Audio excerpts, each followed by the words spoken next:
Et aussi, on retrouve l'invité de la page culture, Fatou Keïta, qui est auteur de cet ouvrage, Les jolies rides de Mamie. Justement, pourquoi avoir décidé d'écrire Les jolies rides de Mamie? Peut-être parce que vous en avez? Oui, tout à fait.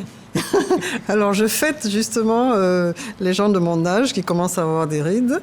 C'est comme ça, c'est la vie, il faut accepter. Et il faut expliquer aux enfants pourquoi on a des rides, pourquoi on vieillit, pourquoi après on s'en va, etc. C'est la vie, c'est comme ça. Oui, c'est ce cycle de vie que parfois les enfants ne comprennent pas. C'est le cas de Afoué Oui. dans cet ouvrage qui, dès qu'elle voit Mamie, est étonnée. Oui. À peine un an qu'elle ne l'a pas vue, Oui. mais elle se rend compte qu'il y a eu beaucoup de froissés sur le visage, a-t-elle dit. Exactement. Et bon, c'est expliquer aux enfants que le temps passe et que plus le temps passe, plus le corps s'affaiblit et on vieillit. Ça, c'est le cycle de la vie. Il faut que les enfants le comprennent. Moi, je pense que, bon, il y en a qui sont frileux pour parler du grand départ, parler de la mort, etc. aux enfants.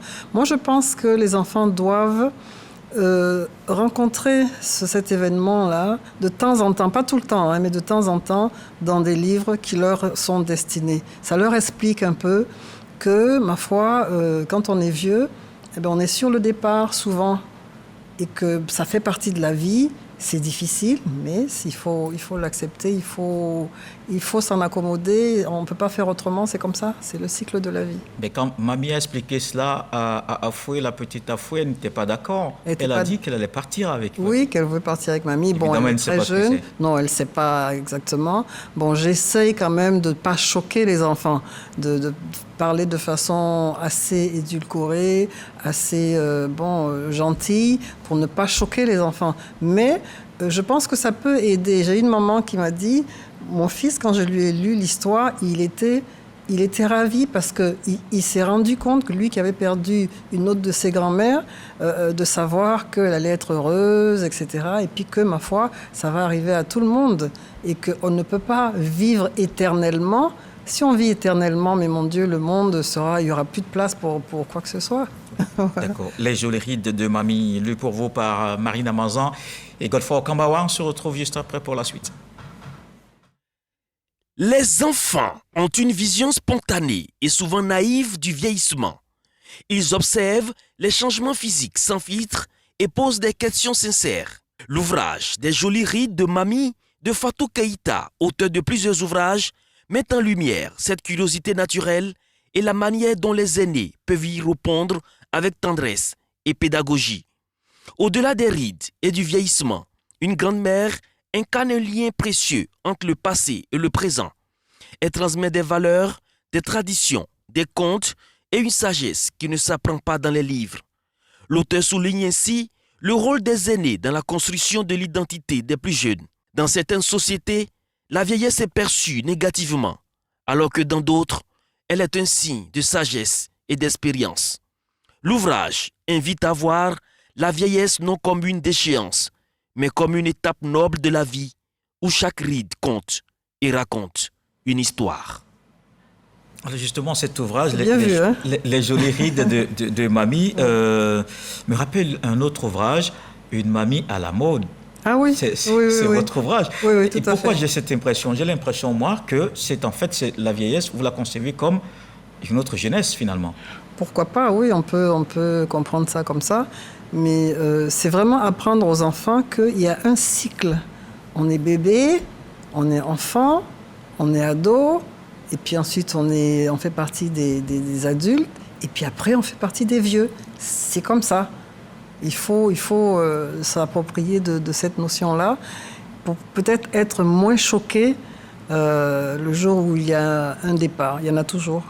Les enfants, ils sont là. Ouais, on l'a vu dans l'élément de Godefroy tout à l'heure. Il y a surtout ce que le petit Amadou avait ressenti quand Mamie essayait d'expliquer pourquoi il y avait les rides sur le visage et que c'était le poids de la fatigue et des travaux. Petit Amadou qui dit, mais tiens, alors là, moi je ne travaille plus. Je ne travaille plus. mais c'est en fait révélateur de la peur de la vieillesse. Est-ce que vous pensez que certaines personnes ont peur de la vieillesse? Ah oui, sûrement. Il y a des gens qui ont peur. Et je pense que chez nous, quand même, c'est mieux accepté en Afrique. On accepte mieux la vieillesse que dans les pays occidentaux, je crois. Hein. Là-bas, moi, je me souviens d'une jeune femme qui avait à peu près le même âge que moi et qui me téléphonait, qui me disait « Mais dis donc, moi, je me sens vieillir, je vois mes rides et tout ça. » Je dis « Mais oui, mais il faut accepter, tu n'y peux rien. » Donc, bon, aller se faire opérer, etc., ça sert à rien. C'est le cycle de la vie, c'est comme ça, tout le monde va passer par là. On ne va pas se plaindre de vieillir, alors qu'il y a des gens qui meurent jeunes. Donc, si on a des rides, on dit merci. Ce sont les rides du temps qui passe. C'est ça. Comment vous l'expliquez? Cette expression vient de vous? Oui, tout à fait. Mais c'est le temps qui passe. Au fur et à mesure que les années passent, le visage se marque de rides. Quand on rit beaucoup, on aura des rides symptomatiques du sourire. Quand on fronce tout le temps les sourcils, on aura les rides du lion, qui sont des traits verticaux etc. Donc, ça dit aussi ce qu'on a été quand on était jeune, je crois, la façon dont on se ride. Mais toujours est-il qu'il faut rire, sourire. Là. Oui, tout à fait. Ça fait du bien. Oui, ça fait du bien. Pour soi-même et pour les autres. Et ça donne de jolies rides. Quand on sourit. Comme pour mamie. Voilà, exactement. En évoquant la question, c'est aussi une sorte d'exhortation des plus jeunes, apporter assistance, céder sa place dans le bus, pousser le caddie dans le supermarché, etc.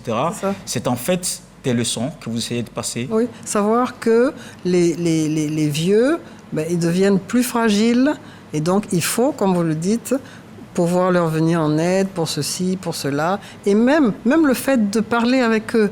Souvent, quand on regarde dans les pays occidentaux, les vieux se retrouvent seuls, très seuls. Il n'y a pas la famille autour. Bon, chez nous, c'est quand même un peu différent. Il y a la famille, il y a les enfants qui viennent jouer avec leurs grands-parents et tout. Et donc, ça leur fait vivre une belle vieillesse. Alors, parlons justement de l'actualité. Cette plume que vous mettez engagée en faveur de la femme. D'ailleurs, vous avez écrit Rebelle, cet ouvrage, disons majeur, parce que cela vous a permis de défendre davantage les femmes victimes de l'excision. Est-ce que ce 8 mars, aujourd'hui, vous avez l'impression que les lignes ont bougé en ce qui concerne les droits de la femme? Je pense que les lignes ont bien bougé. On retrouve les femmes dans tous les métiers. Les femmes s'imposent de plus en plus. Moi, j'ai un regret quand même par rapport aux femmes, en tout cas à ce qui se passe en Côte d'Ivoire et dans d'autres pays aussi. C'est le fait pour les femmes, excusez-moi, ça va peut-être choquer, mais qui se fassent grossir les fesses, qui dansent avec les fesses, etc. Qui ne veulent pas de jolies rides de mamie. Oui, mais je trouve que ça dégrade le corps de la femme, ça dégrade la femme. Pourquoi s'exposer comme ça? Pourquoi ces grosses fesses? Pourquoi je ne comprends pas. Ça va en choquer, mais je suis très contente que ça les choque. Il faut qu'on change, qu'on accepte ce que Dieu nous a donné. Nous sommes belles telles que nous sommes. On n'a pas besoin de rajouter de la chair et tout. Pourquoi? C'est en fait cette réaffirmation de l'identité, surtout s'assumer. Oui, c'est peut-être dans un ouvrage que vous allez le dire mieux? Certainement. Très bientôt. Corriger ça et puis montrer que ça ne grandit pas la femme. De se transformer de cette manière, de façon artificielle, et puis de devenir énorme comme un hippopotame. Non, moi, je ne suis pas d'accord.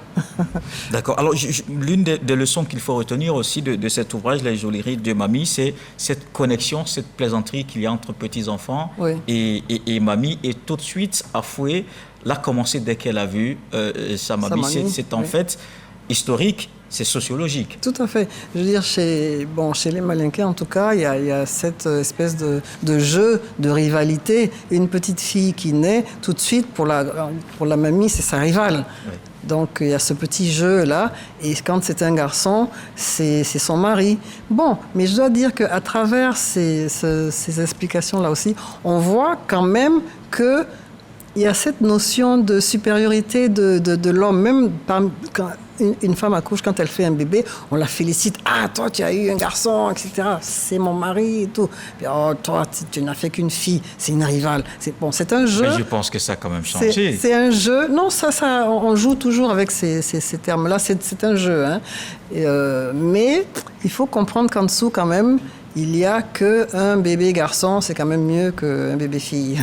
Un bébé est un bébé. Oui. Retenons cela, c'est encore mieux. Merci. Devrait, oui. Merci Fatou Keïta, invité de la page culture, Les jolies rides de Mamie, un ouvrage justement pour nous expliquer comment le cycle de la vie est composé. Merci. Merci, invité de la page culture. Et ce journal donc est terminé. Merci de l'avoir suivi. Retour de l'actualité.